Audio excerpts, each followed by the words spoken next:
to the Metal Command Podcast.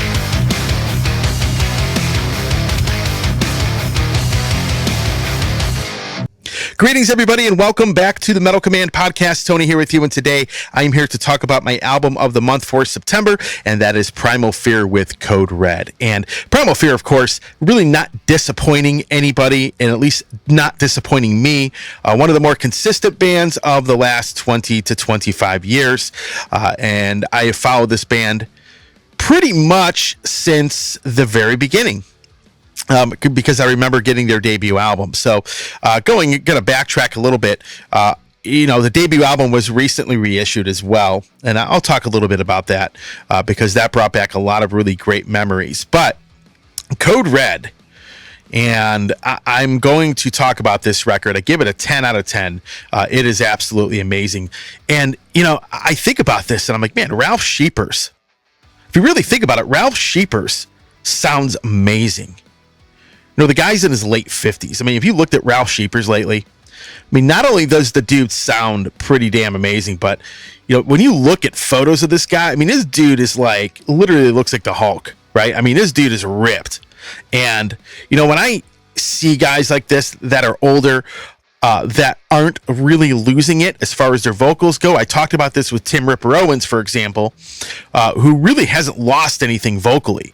And Ralf Scheepers is definitely in that category too, where he really hasn't lost anything from the vocal perspective as far as, losing anything in his voice. His voice is just as good as it was 25 or 30 years ago, all the way back to when he sang in Tyrant Pace back in the 80s, and of course, with Gamma Ray and, some of those other bands. And Ralph has lost nothing on his voice. I think the album is phenomenal. It's definitely, I'd rank it up there as one of the better records they have put out. Really hard to say if it's in the top 5 for me. But it's definitely very, very good. And again, with Primal Fear, they're one of those bands that they are very consistent. I like some albums a little bit better than some of the other ones, but, it's really not much of a difference. Most of their records get anywhere from a 7 out of 10 to a 10 out of 10. And that's just where they have always been. And this new album, Code Red, is absolutely phenomenal and amazing. Now, there's one song, my favorite song in the album is a song called Cancel Culture. And it's something that is really lyrically, I think, is very, very good. The song itself, before I get to the lyrics, the song itself is absolutely amazing. The music is just rips. It's actually one of the best Primal Fear songs I've ever heard. But then you get to the lyrics. And talk about cancel culture, right? And everybody knows what cancel culture is. You get lots of people that try to dox you, or if they don't like something that you're saying, they try to discredit you and try to get you deleted off social media. Basically, cancel culture applies to a lot of cowards who cannot handle the point of view of another person, essentially. And then you get censorship involved because we all know that is a big issue. But, it's really nice to see a heavy metal band talking about this because very few bands these days really push the envelope and talk about, real issues like this. But the cancel culture syndrome has hit the metal scene. Back in the old days, we used to, metal bands didn't care what anybody thought. Even when you had the PMRC and you had all these other entities trying to shut down heavy metal bands and rap bands back in the 80s, they just didn't care. They went ahead and pushed forward and didn't care what anybody thought.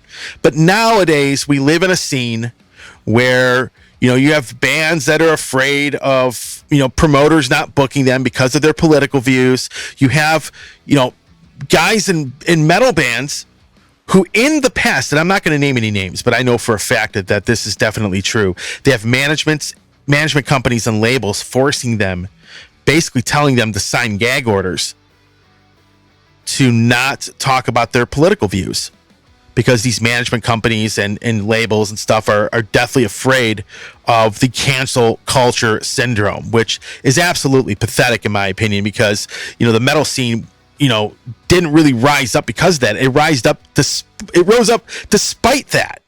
And now we have a modern day where a lot of these musicians are deathly afraid, and I get it.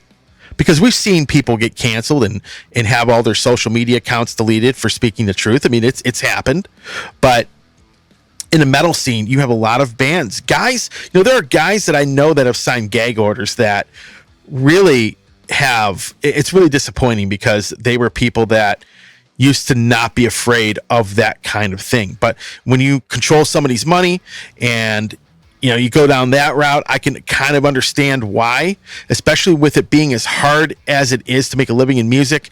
But I think it's absolutely pathetic that we have this going on in the metal scene and in society in general.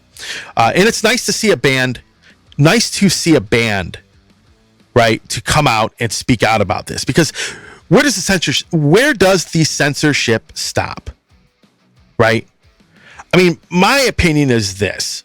First of all, nobody should get censored. Okay? Now, if somebody wants to say something stupid, so be it. But you get to a point where, they talk about in the song about tyranny and censorship and stuff like that. I definitely 100% wholeheartedly agree with the lyrics of this specific Primal Fear song. Now, that's not the only song that stands out for me, but that's the song that I really focused on.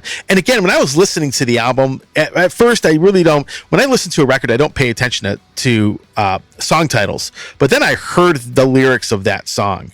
And then I went back and listened to that song one more time and looked at the song title. And I'm like, man, I'm glad somebody has come out and spoke up about this. But the album, top to bottom, is absolutely brilliant. Great production. Ralf sounds amazing. Everybody in this band sounds good. It really was a no-brainer for me to make this the album of the month for September.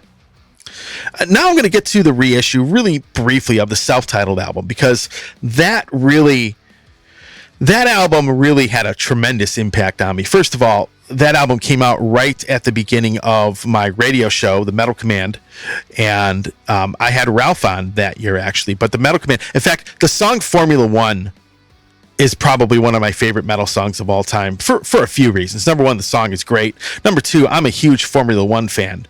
I've followed Formula One since I was a little kid in the 80s. And on top of that, the first time I ever spoke to Ralf Scheepers, we did an interview. I did interviews with two guys from that band. I had Matt Sinner on, and then I had Ralf on. The interview with Matt Sinner was great. We talked about Sinner. We talked about Primal Fear and the new band at the time, because they were a new band at that time. Out on Nuclear Blast, of course, back then.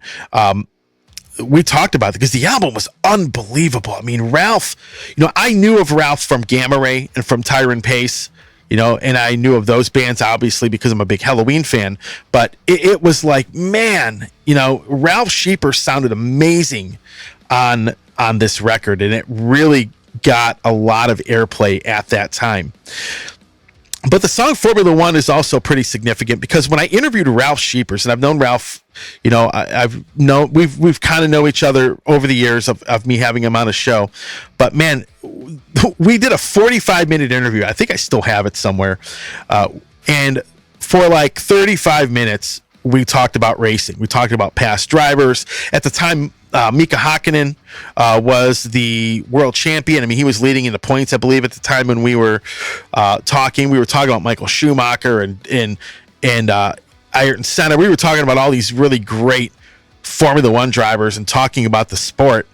And we sort of went on this tangent. Like, we spent like the first 10 minutes talking about the album. And then when I came up to that song, Ralf and I sat there and talked about racing for 35 minutes. So, I remember when I aired that interview and people were kind of like, Formula One wasn't really, it's a pretty big sport worldwide. I mean, it's probably the most popular racing circuit in the world. Okay. And obviously has the most money involved. But in the US, it really wasn't that big. At the time, not like it is now. In the U.S., it's a lot bigger now than it was back then, but it was a really cool conversation. And that self-titled reissue available on Atomic Fire Records is absolutely amazing, and I recommend getting it. I definitely ended up getting it. I've listened to that quite a bit, brought back some great memories of my show. And the 25 years I've been doing this, and that reissue is also highly recommended. But anyway, album of the month, Primal Fear, Code Red. If you've liked Primal Fear over the years, if you think they've put out very strong albums over the years, this one's not going to disappoint. Again, I give it a 10 out of 10. It's easily probably my top 10 as far as Primal Fear records. Is it in the top 5? I mean, it's pretty close. But obviously, I'd have to listen to it for a lot longer than, say, like a month and a half. So with that being said, thanks for watching. If you like what you see and hear on this podcast, please like and subscribe to the channel and hit that little bell to be notified